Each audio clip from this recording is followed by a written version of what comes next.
So the first type of tissue in detail, the epithelial tissue. It's also called the protective tissue. Epithelium is the singular and epithelia is plural. Epi means upon and thelial means growth, which means that this tissue grows upon something.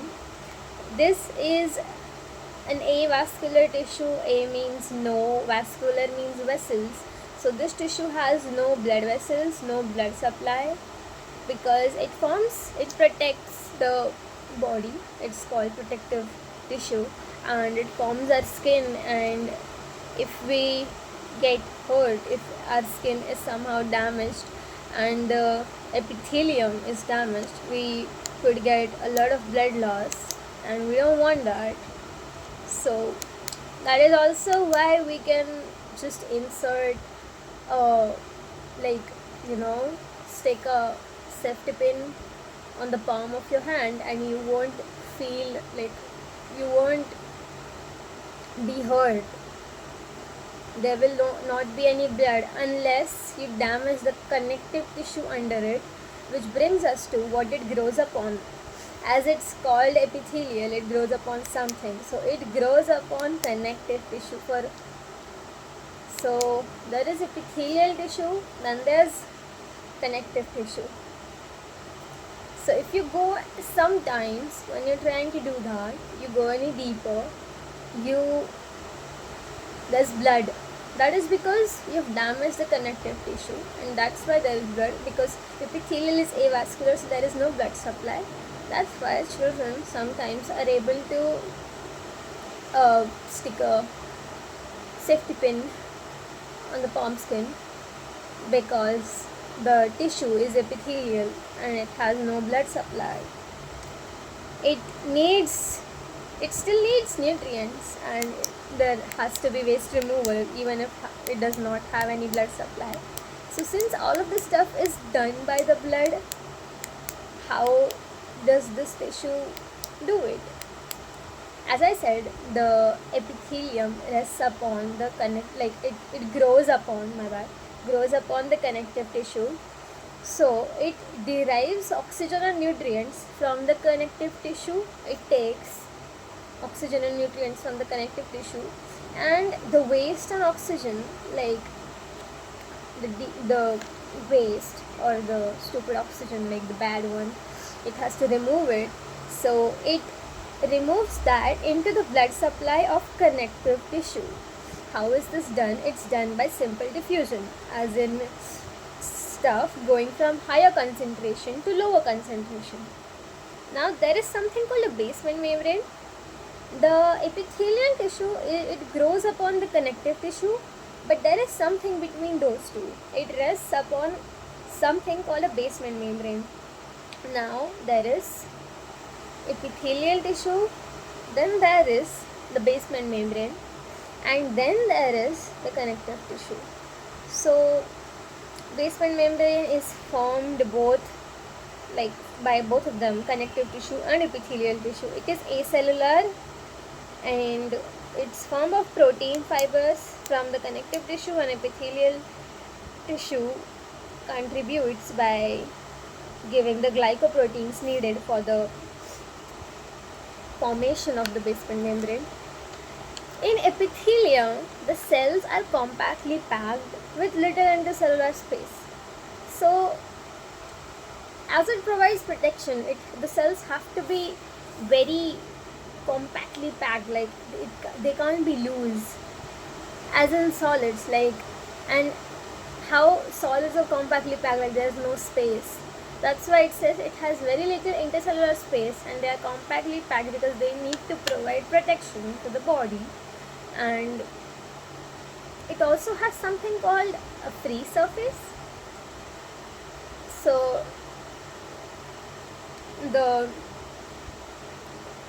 as it is called free surface, this is the epithelial tissue. Beneath it there is something called a basement membrane, and then the connective tissue. So if there is something called a free surface, apical surface, it means it is exposed, right?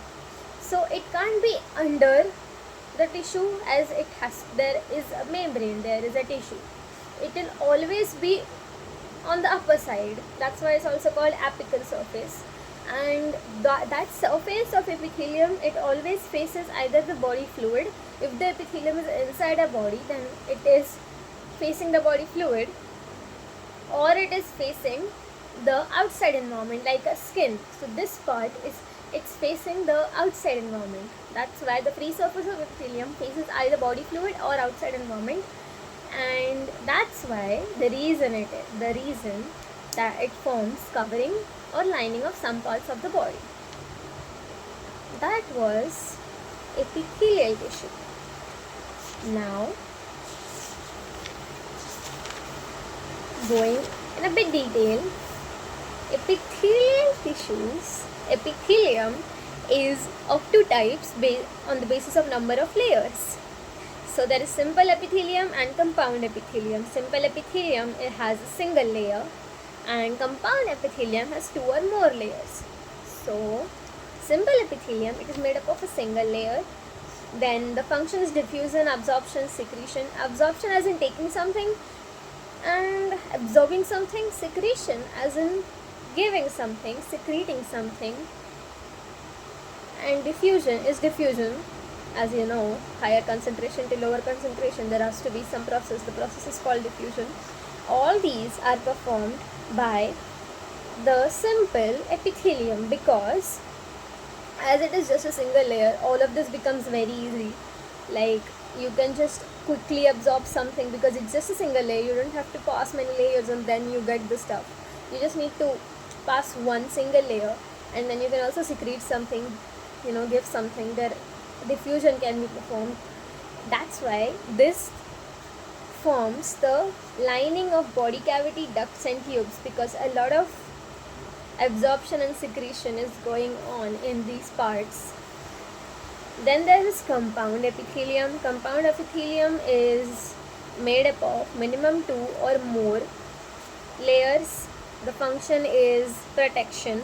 Our skin is formed by compound epithelium because there are a lot of layers of epithelium, 2 or more layers stacked upon each other, and that is why it provides good protection to the body, to the skin, like to the skin of the body.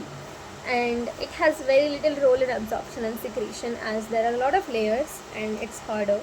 So that was two types of epithelium based on the number of layers. Now, simple epithelium is further classified into three types on the basis of the structural modification of the cell, like the shape of the cell.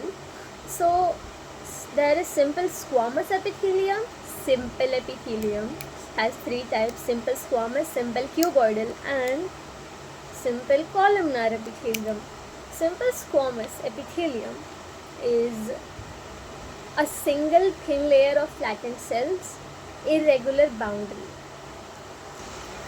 So it's like a single layer, it's a very thin layer, and as it is simple, so it is going to be a single layer, there's no doubt about that. So simple epithelium will always have one single layer, but simple squamous epithelium has a single thin layer of flattened cells. It's a thin layer, the cells are flattened like tiles, like a pavement, and it also has irregular boundary. Okay, the boundary is not regular, the boundary is very irregular, and that's why the shape of this cell, it looks a lot like tiles or a pavement. That's why it's also called tile-like epithelium or pavement epithelium. It's also called tessellated epithelium because of the irregular boundary. The nucleus is central in this, and as the cell is flattened, the nucleus is also flattened. As it is a single thin layer of flattened cells and the boundary is very irregular, the best function for this type of tissue is simple squamous epithelium is the diffusion from higher to lower concentration, like particles going here and there. That's why this type of epithelium forms the diffusion boundary. There is the next one called cuboidal epithelium. Simple cuboidal epithelium. Again, it has a single layer. The cells are, as the name gives, cube-like cells. The nucleus is again central, but the cells are not flattened, and so the nucleus is round. The main function of simple cuboidal epithelium is absorption and secretion. Then the last but not the least, we have simple columnar epithelium.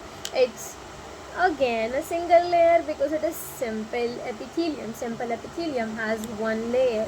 It always has a single layer. Simple columnar epithelium has a single layer, but the cell structure is, it's like a tall and slender cell, and it has a basal nucleus like this, and nucleus is here. It's very basal, it's to the base, it's located at the base, and this type of epithelium has a function again of absorption and secretion. There are free surfaces on simple cuboidal and simple columnar epithelium. The modifications. So the two free surfaces are called microvilli and cilia. So microvilli are projections of plasma membrane. They are short projections of plasma membrane, and they increase absorptive surface area. As cuboidal and columnar epithelium have a function of absorption, they sometimes have microvilli, and having something like this, having a free surface that goes like this, increases the absorptive surface area, and so it makes the function easier and more effective. So for example, simple cuboidal epithelium having a brush border, as it goes like this, it's also called brush border epithelium. Simple cuboidal epithelium, example, the PCT of the kidney, and columnar epithelium, the small intestine. So then the second type of free surface is cilia. Cilia is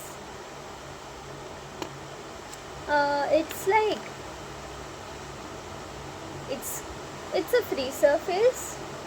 What it does is it helps in the movement of a particle or mucus over epithelium. So suppose it's located, it's like present always in the inner surface of hollow organs like bronchioles and fallopian tubes. So the epithelium that has cilia is called ciliated epithelium.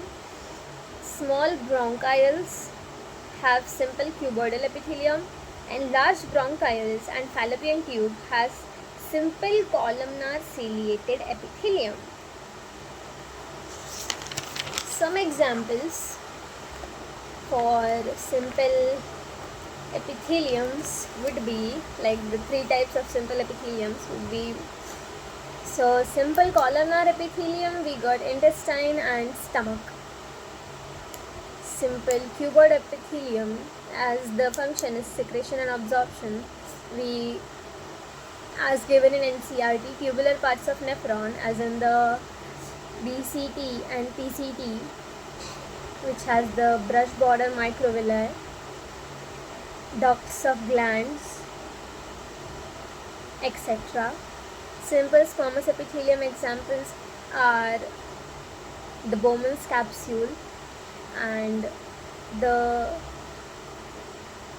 blood vessel wall, as in blood vessel is made up of artery, vein.